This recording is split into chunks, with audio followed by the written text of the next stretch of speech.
Now, y'all, how does somebody go to work like everything's normal and just seemingly disappear? Now, the story takes place all the way back in 2002, and it is the story of Christopher Thompkins. So back in 2002, Christopher, he was 20 years old, and he lived with his mother in Harris County, Georgia. So Christopher's mother helped him get a job surveying. So the way she got him this job was the man who actually owns the company, she watches his kids. So once he started working this job, y'all, he was extremely excited and he really liked his job. So on the morning of January 25th of 2002, he got up and went to work as usual.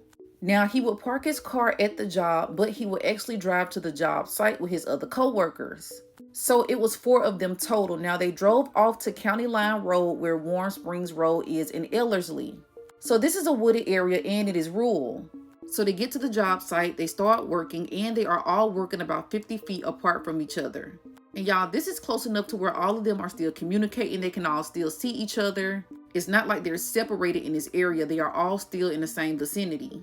So this is where the story gets kind of confusing because we don't know the exact time, but we know that they did take a lunch.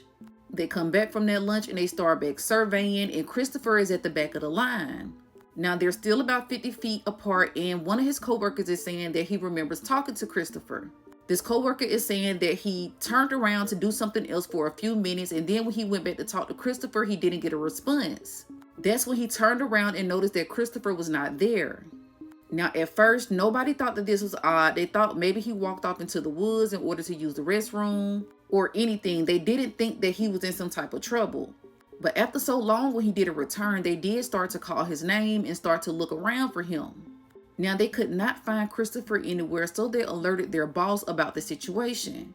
Now, this is where the story gets a little bit more weird because the boss does not immediately call 911. From what we're hearing, the boss actually called his wife. He informed the wife that Christopher was missing, and sometime after that is when 911 was actually called. Now, the biggest thing in this whole situation is nobody called Christopher's mother until around 4 p.m. The reason why she had such a big issue with this, y'all, in this whole case is because she was friends with the boss. She was literally watching his kids. Why wouldn't you call me and tell me that my son is missing immediately? Like the fact that you didn't even think, oh, let me call his mom. Let me see if he's with his mom. That was a bit strange. Nevertheless, they start looking for Christopher. The police come out, but they tell them, look, we can't really do nothing for 24 hours. So once Christopher's family gets a hold of everything that's going on, they come out there and they start to search. His family is saying that they're not waiting to search for him because they know that something has to be wrong. Now listen to what Christopher's mother is saying that searchers found. That belonged to him. At the barbed wire fence in the area where they were surveying, there was change on the ground.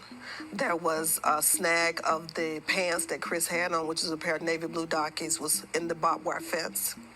And one of his Timberland boots that he was wearing at the time was found at that area. So he had on a pair of blue Dickies, and those Dickies were snagged on a barbed wire fence. They also found one of his boots on the barbed wire fence. Now, for the next few months, they don't get any other leads. They don't find him anywhere. They don't find any other signs of him.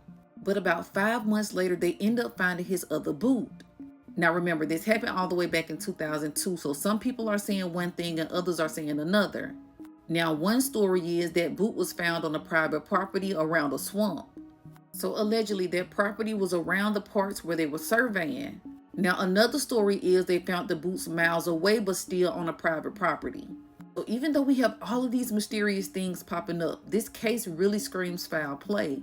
This is what the investigator is saying he believed happened to Chris. His fear is that when he came up missing in 2002, he went to a large city, and right after he came up missing, he might have overdosed or something else might have happened to him. And because he had no identification on his, that city went ahead and disposed of him. So he came up with this theory that he left the job site that day. He went somewhere to a big city, got hooked on drugs, passed away, and because nobody knew who he was, they just disposed of his body. Now, his family is saying that that is the most far-fetched thing that they have ever heard. He did not have any history of drug use. And y'all, let me say this. Just the fact that his boots were found in different places like that. When I first looked up on this case, I really felt like they never looked for Christopher. I honestly felt like outside of the searches that the family did and volunteers did, I don't think police really did their job when it came to this case.